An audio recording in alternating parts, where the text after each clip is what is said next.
Legal reporter के सभी video को देखने के लिए लीगल रिपोर्टर को सब्सक्राइब करके बेल आइकन बटन जरूर दबाएं।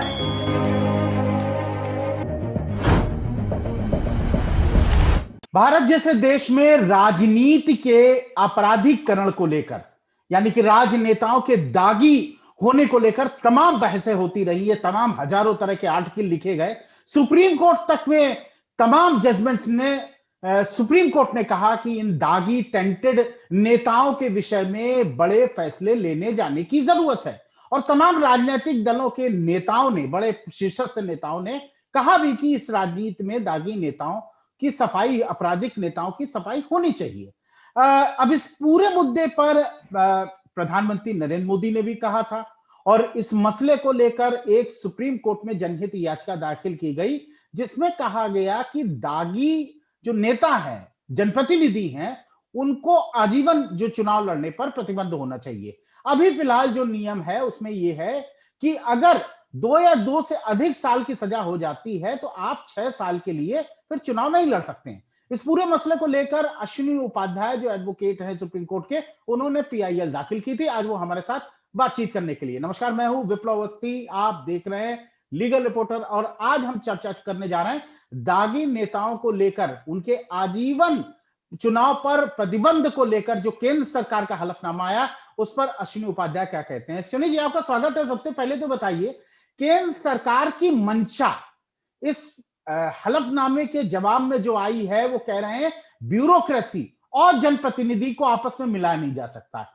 क्या तर्क है आपका? देखिए, मंशा क्या है वो तो भगवान जाने, लेकिन जो कागज पे दिख रहा है मैं वो बताता हूं आपको। ठीक है। कागज पे कह रहे हैं कि नहीं आप आईएएस आईपीएस पब्लिक सर्वेंट को कंपेयर मत करो। ऐसे लगता है वो जो एफिडेविट आया किसी अनाड़ी ने ड्राफ्ट किया। एक पैरा में तो कहते हैं कि सब लोग पब्लिक सर्वेंट है, एमएलए एमपी भी पब्लिक सर्वेंट है और वो कानून के ऊपर नहीं है। और अगले पैरा में ये कहते हैं कि आप आईएएस आईपीएस को एमएलए एमपी के साथ कंपेयर मत करो। मैं भी कहता हूं मत कंपेयर करो। मैं तो ये कहता हूं कि एमएलए एमपी केवल पब्लिक सर्वेंट नहीं है, बल्कि वो लॉ मेकर है। आईएएस आईपीएस जजेस लॉ मेकर नहीं होते, केवल पब्लिक सर्वेंट होते हैं। जबकि एमएलए एमपी पब्लिक सर्वेंट के साथ साथ लॉ मेकर होते हैं, कानून बनाते हैं। तो कहते हैं ना, जिसकी जितनी ज्यादा जिम्मेदारी हो उसके लिए नैतिकता का तकाजा उतना ज्यादा होना चाहिए। आप आदिकाल में देखें, अपराध करने पे सबसे ज्यादा सजा ब्राह्मण को होती थी, फिर क्षत्रिय को, फिर वैश्य को, फिर शूद्र को। अगर उस फार्मूले से देखें तो सबसे ज्यादा कठोर नियम, सबसे ज्यादा बड़ी नैतिकता एमएलए एमपी पे लागू होना चाहिए। लेकिन हो क्या रहा है, बिल्कुल उल्टा हो रहा है। आज की डेट में विप्लव जी, 48 घंटे की अगर सजा हो जाए किसी सिपाही को, दरोगा को, तहसीलदार को, पेशकार को, क्लर्क को, कलेक्टर को, चपरासी को, तो 48 घंटे की सजा भी अगर कंफर्म हो जाए तो वो आजीवन कोई कार्य नहीं कर सकता। ठीक है। एमएलए एमपी के मामले में दूसरा स्टैंडर्ड है। 2 साल तक तो कोई बैनी नहीं है, मतलब 24 महीने तक की सजा में भी कोई उनके ऊपर प्रतिबंध नहीं लगेगा। जब 2 साल से ज्यादा की सजा होगी तब मात्र 6 साल का लगेगा। और वो भी केवल चुनाव लड़ने पे प्रतिबंध है। पार्टी बनाने, पार्टी अध्यक्ष बनने, पार्टी पदाधिकारी बनने पे कोई बैन ही नहीं है। हमारी 2 पीआईएल चल रही है, जिसमें एक में भी जवाब आया है, दूसरे में जवाब आना बाकी है जी। एक में तो मैंने कहा कि जो सजा याफ्ता है उसके चुनाव लड़ने पर आजीवन प्रतिबंध होना चाहिए। ठीक है। दूसरी जो याचिका है उसका भी केंद्र सरकार ने विरोध किया है। मैंने उसमें यह कहा है कि सजा याफ्ता के पार्टी बनाने और पार्टी पदाधिकारी बनने पे भी प्रतिबंध होना चाहिए। मैं दोनों का जवाब देता हूं।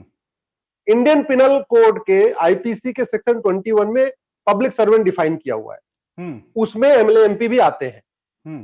सुप्रीम कोर्ट का संविधान पीठ का जजमेंट था पीवी नरसिम्हा राव केस में, उसमें सुप्रीम कोर्ट ने कहा कि एमएलए एमपी भी पब्लिक सर्वेंट है। सुप्रीम कोर्ट के कई जजमेंट ये कहा गया है कि जो एमएलए एमपी हैं, चूंकि ये लॉ मेकर है, इसलिए इनका जो नैतिकता का पैमाना ऊपर होना चाहिए, उनके लिए ज्यादा स्ट्रिक्ट रूल्स रेगुलेशन होने चाहिए। लेकिन हो रहा है उल्टा। इसीलिए मैंने कहा कि जो फिर भी अश्विनी जी, आजीवन प्रतिबंध, आप जानते हैं सार्वजनिक जीवन में आप खुद बीजेपी से जुड़े हैं, सार्वजनिक जीवन में आप जब चुनावी प्रक्रिया में आते हैं तमाम आपके दुश्मन खड़े हो जाते हैं। कहा भी जाता है आपके दादा परदादा के बारे में भी अगर आपको घटना नहीं पता है तो आप एक बार चुनाव लड़ लीजिए, आपका विपक्षी वो भी खोज लेके आ जाएगा। अब इस पूरी प्रक्रिया में जब आपको इतने हमले झेलने पड़ते हैं, इतनी गलत एफआईआर झेलनी पड़ती हैं, मान के चलिए अगर उसका प्रोसिक्यूशन भी गलत हो जाता है तो एक विक्टिमाइजेशन भी तो उसके लिए है, फिर उस पर आजीवन कारावास, आजीवन उस पर चुनाव लड़ने पे प्रतिबंध, तो क्या ये कितना तर्क संगत लगता है, मैं ये थोड़ा सा जानना चाह रहा था। हाँ, अगर ये कहते हैं कि विप्लव अवस्थी के ऊपर झूठे आरोप लगे, चलो ठीक है, झूठी एफआईआर हो सकती है अश्विनी उपाध्याय विप्लव अवस्थी के ऊपर, ठीक है, पुलिस झूठी चार्जशीट भी फाइल कर सकती है।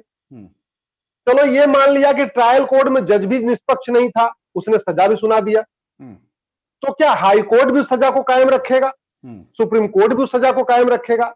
ये जो विप्लव जी, जो ये लोग दलील दे रहे हैं कि नहीं नहीं वो तो वैमनस्यवश बदला लेने के लिए एफआईआर होती है, मैं एफआईआर पे लाइफ टाइम बैन नहीं मांग रहा हूं, मैं कह रहा हूं जब कोर्ट सजा दे दे, तो अगर आप ये कहते हैं कि नहीं बदले की भावना से, इसका मतलब आपका कहने का मतलब आपको कोर्ट पे भरोसा नहीं, या तो आप कोर्ट को मान लीजिए, और हाँ आप कहते नहीं कि झूठे, अगर या तो सीधे कहिए कि नहीं कोर्ट और कुछ नहीं होता जी, यहाँ झूठी सजा होती है, अगर झूठी सजा होती है तो फिर 48 घंटे के लिए एमएलए एमपी को, इसको आईएएस आईपीएस को भी झूठी सजा हो सकती है।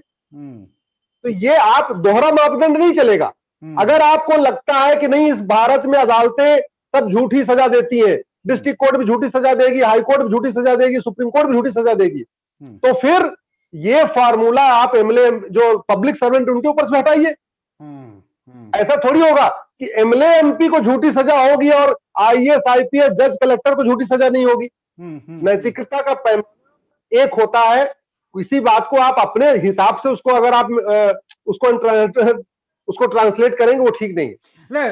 फिर ठीक है, ये आपकी बात समझ में आती है। अब मुझे ये बताइए, अगर कोई जनप्रतिनिधि उसको, जैसा आपने कहा कि अगर 24 महीने की सजा यानी कि 2 साल तक की सजा, कोई समस्या नहीं, अगर 2 साल 1 महीने की भी सजा है तो 6 साल के लिए उसका बैन हो जाता है। क्या आपको लगता है कि अदालतों से ज्यादा भारत में जो राजनीतिक सिस्टम है, चुनाव आयोग में नेशनल रीजनल तमाम पार्टियां अपने आप को दर्ज कराती हैं, क्या उनकी जिम्मेदारी अदालती और कानूनी जिम्मेदारी से ज्यादा बड़ी है, या कानून को ही अंतिम में लागू करके ही आप उस व्यवस्था को ला सकते हैं? देखिए विप्लव जी, नैतिकता तो सबसे बड़ी जो जरूरत है वो है पॉलिटिकल पार्टीज की, और मैं इसलिए क्यों कह रहा हूं, जो मैंने दूसरी पीआईएल किया कि सजा याफ्ता पार्टी पदाधिकारी नहीं बन सकता, वो क्यों किया कि कहने को भारत में सरकार शासन करती है, कहने को भारत में कानून सरकार बनाती है, सच्चाई है कि भारत में पॉलिटिकल पार्टी शासन करती है और पॉलिटिकल पार्टी कानून बनाती है। सरकार करती क्या है, जो मैनिफेस्टो होता है वो उसको लागू करती है। मैनिफेस्टो कौन बनाता है, पॉलिटिकल पार्टी बनाती है। फिर पॉलिटिकल पार्टी को इतनी सारी सहूलियतें हैं, हाई कोर्ट के कई सारे जजमेंट हैं, सुप्रीम कोर्ट का भी 2 जजमेंट है जिसमें कहा गया कि political party is a public authority, उसका जो नेचर है काम का वो पब्लिक अथॉरिटी का है। कहीं उसको मुफ्त की जमीन मिलेगी, चुनाव के दौरान उसको मुफ्त में दूरदर्शन पे बैठने का फ्री है टाइम मिलता है, टैक्स में छूट मिलती है, दुनिया भर की और भी रिबेट मिलती है, उसको अपना चंदा लेने की छूट है, सब कुछ उसके छूट है ना, उसको जो चंदा मिलता है तो टैक्सेबल नहीं होता। तो जब उसके इतने सारी जिम्मे उसको सहूलियतें दी गई है तो उसको पब्लिक ड्यूटी परफॉर्म करना चाहिए, लेकिन कोई political party public duty perform नहीं करती है। उद्देश्य केवल सत्ता, सत्ता से पैसा, पैसा से सत्ता, सत्ता से पैसा, ये उद्देश्य है। ठीक है। और आज की डेट में बाकी मैं तो ये कहूंगा कि बाकी सब जुमले हैं, बाकी मेन उद्देश्य है सत्ता से पैसा, पैसा से सत्ता। ठीक है, तो पॉलिटिकल पार्टी अपने आप करेगी, मुझे नहीं लगता। ठीक है, आजीवन प्रतिबंध अगर मान के चलिए कि आज की सरकार का अपना, हालांकि प्रधानमंत्री का कुछ कहना था, वो राजनीतिक अपराधीकरण को लेकर बड़ा उन्होंने मंच से बोला भी था, लेकिन आज जब केंद्र सरकार अपना हलफनामा दायर करती है तो एक तरह का बड़ा यू टर्न लेती है। मुझे ये बताइए, अदालत के सामने जो ये केंद्र सरकार का हलफनामा है उसको निश्चित रूप से आप प्रोटेस्ट करने जा रहे हैं, और किन बड़ी बातों को लेकर आप जा रहे हैं?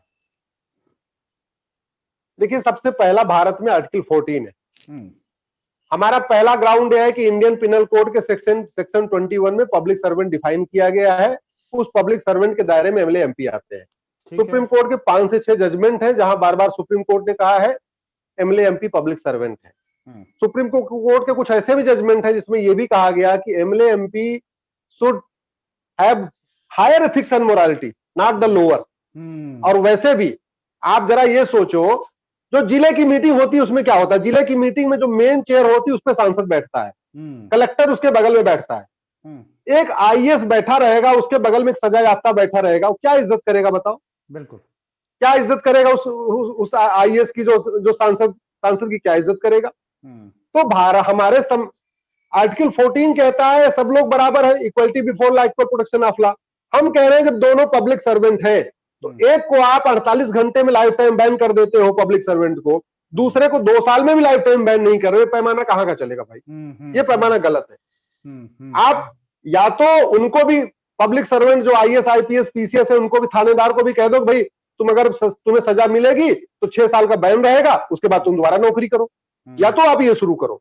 आप ये नहीं कह सकते कि थानेदार, तहसीलदार और पेशकार को तो आप लाइफ टाइम बैन करोगे और एमएलए एमपी को आप 6 साल के लिए बैन करोगे, ये बात नहीं चलेगी। दूसरा, यादव सिंह है, यादव सिंह मान लो भी सजा उसको मिल जाएगी तो वो इंजीनियर तो नहीं बन पाएगा, लेकिन वो पीडब्ल्यूडी का मंत्री बन जाएगा, वो गृह मंत्री बन जाएगा, वो मुख्यमंत्री बन जाएगा, वो चाहे तो, अगर पार्टी चाहेगी तो प्रधानमंत्री बन जाएगा। ये गलत है। एक व्यक्ति को आप चपरासी नहीं बनने दे रहे हो, लेकिन उसी को पॉलिटिकल पार्टी के माध्यम से आप राज्यसभा भेज दे रहे हो, पॉलिटिकल पार्टी के माध्यम से आप लोकसभा भेज रहे हो। तो जो होमगार्ड के भी लायक नहीं, जो चपरासी के लायक नहीं, जो थानेदार के लायक नहीं, वो मंत्री बन रहा है, संतरी के लायक नहीं लेकिन मंत्री बन रहा है, ये गलत है। ये हमारा मेन ग्राउंड है। ठीक है, अब मेरा एक बिल्कुल अंतिम प्रश्न है आपसे। अगर मान के भी चलिए कि कल सुप्रीम कोर्ट केंद्र सरकार की दलीलों से नहीं संतुष्ट होता है और आप अपनी बातों को कन्विंस करने में सफल हो जाते हैं और सुप्रीम कोर्ट कहता है ठीक है, सजा याफ्ता होने के बाद आपका आजीवन प्रतिबंध हो जाता है, मान के चलिए हाइपोथेटिकल, मैं ये नहीं कह रहा हूं कि सुप्रीम कोर्ट शायद ऐसा फैसला ले, लेकिन अगर होता है तो मुझे ये बताइए बहुत संक्षिप्त में, क्या बड़े बदलाव की आप पिक्चर देख रहे हैं अश्विनी जी? लगभग 1800 सांसद और विधायक ऐसे हैं। देखिए, ये मेरी पहली पीआईएल है। मैंने जब तक मेरी दोनों पीआईएल फैसला नहीं आएगा तब तक बदलाव नहीं आएगा। जब तक सजा याफ्ता के चुनाव लड़ने, पार्टी बनाने, पार्टी पदाधिकारी बनने पे आजीवन प्रतिबंध नहीं होगा, तब तक देश में बदलाव नहीं आएगा। होगा, हमें पूरा भरोसा है कि सुप्रीम कोर्ट मेरी दोनों पीआईएल पे हमारे पक्ष में फैसला देगा, और नहीं देगा तो मीडिया है, मैं मीडिया के माध्यम से अपनी बात रखूंगा और जरूरत पड़ने पे जंतर मंतर पे बैठूंगा। एक बार मैं देश को जगाना चाहता हूं कि वो देखे कि हमारा सिस्टम कितना सड़ा हुआ है। हम बताएंगे कि दुनिया में क्या क्या हो रहा है और हमारे यहाँ कितना घटिया कानून चल रहा है। राजनीति में जो अपराधीकरण है, चाहे उनकी शिक्षा को लेकर हो, और वो बहुत इंपॉर्टेंट पोर्शन है, इसमें कोई दो राय नहीं, क्योंकि हम अभी हाल फिलहाल किसान के आंदोलनों में जिस तरह के उस 3 कानून को लेकर बयान सुन रहे हैं, उस पर जनप्रतिनिधियों की सोच पर आपको लगेगा कि आखिर वो कहां से पढ़े हैं और इस कानून के बारे में वो कितना जानते हैं। तो अश्विनी उपाध्याय जी, बहुत बहुत शुक्रिया, बहुत बहुत धन्यवाद, नमस्कार। लीगल रिपोर्टर के सभी वीडियो को देखने के लिए लीगल रिपोर्टर को सब्सक्राइब करके बेल आइकन बटन जरूर दबाएं।